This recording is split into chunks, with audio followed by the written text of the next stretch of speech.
sommes là pour parler de l'engagement d'AXA France auprès des femmes. Ce que nous faisons, en fait, c'est le fruit d'une conviction et d'un certain nombre de constats. D'abord, une conviction.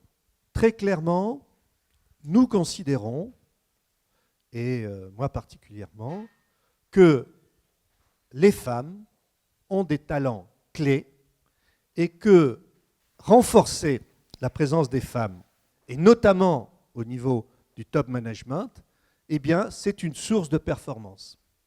L'équilibre, c'est important, et cet objectif équilibre est important pour nous. Alors, non seulement parce que c'est juste, comme on l'a dit, mais aussi parce que, et Jacques l'a très bien rappelé et très bien expliqué, parce que nous sommes tous convaincus au COMEX d'AXA France que c'est un facteur de performance. Nous prenons l'engagement de porter la part des femmes dans les dirigeants d'AXA France à 45%, et nous sommes confiants sur notre capacité à atteindre cet engagement. Nous prenons l'engagement de porter la part des femmes parmi les agents généraux de 16 à 25%, et là aussi nous sommes très confiants sur notre capacité à atteindre cet objectif. Nous avons une conviction profonde qu'une meilleure mixité dans notre groupe apportera une meilleure performance. Alors c'est cette conviction, et c'est également le lien que nous avons pu établir entre mixité et performance financière et boursière, qui nous a conduit à étudier ce thème de la mixité comme une thématique d'investissement. Et donc nous avons décidé de lancer aujourd'hui en France le fonds AXA World Fund Mix-In Perspective, qui est un fonds qui investit sur le thème de la mixité. Les femmes sont moins bien protégées et financièrement plus à risque que les hommes. Quand on m'a dit ça pour la première fois, j'étais très sceptique et très dubitative. Mais qu'on aime ou qu'on n'aime pas, c'est vraiment factuel. Elles gagnent moins d'argent. Pendant leur vie active, elles gagnent 18% de moins en moyenne. À la retraite, elles gagnent 26% de moins, même si elles ont plus de besoins parce qu'elles vivent plus longtemps et qu'elles consomment plus de soins médicaux. Elles ont moins d'assurance vie, elles ont moins d'épargne retraite, elles ont moins d'assurance prévoyance. Chez AXA, notre rôle, c'est de protéger les hommes et les femmes. C'est donc notre devoir de vraiment sensibiliser cet écart de protection entre les hommes et les femmes.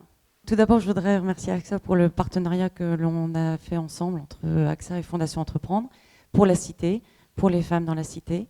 On a un super boulevard devant nous de sens et c'est un plaisir de travailler ensemble.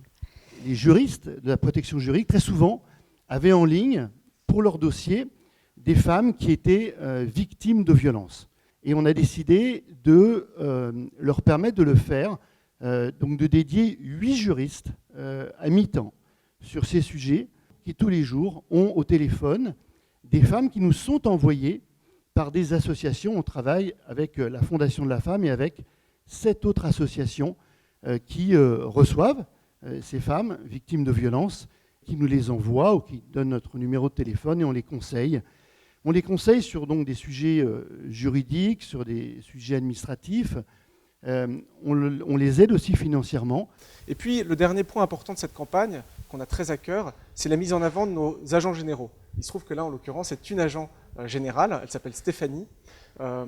Stéphanie est là, vous la voyez dans le dernier plan, et finalement, ce qui ressort, et ce qu'on cherchait à montrer, c'est la détermination de Stéphanie à accompagner notamment ses clientes dans cette démarche de protection financière. Alors, la détermination de Stéphanie, eh bien, on veut qu'elle soit l'image de la détermination de tout AXA, de tout le collectif AXA. J'espère que cette matinée en a témoigné, aux côtés des femmes et aux côtés de leurs clientes. Nous sommes déterminés et fiers de l'être, et c'est pour ça qu'on a très naturellement pris la décision de prendre la parole en grand public pour le dire. Merci. En conclusion, notre ambition, notre programme, nous le portons tous avec détermination, mais aussi avec humilité. Humilité parce que nous savons que le chemin est long encore, même si nous en avons parcouru un petit bout. Nous ferons progresser les choses dans le bon sens et que tout cela eh bien, sera au bénéfice de tous.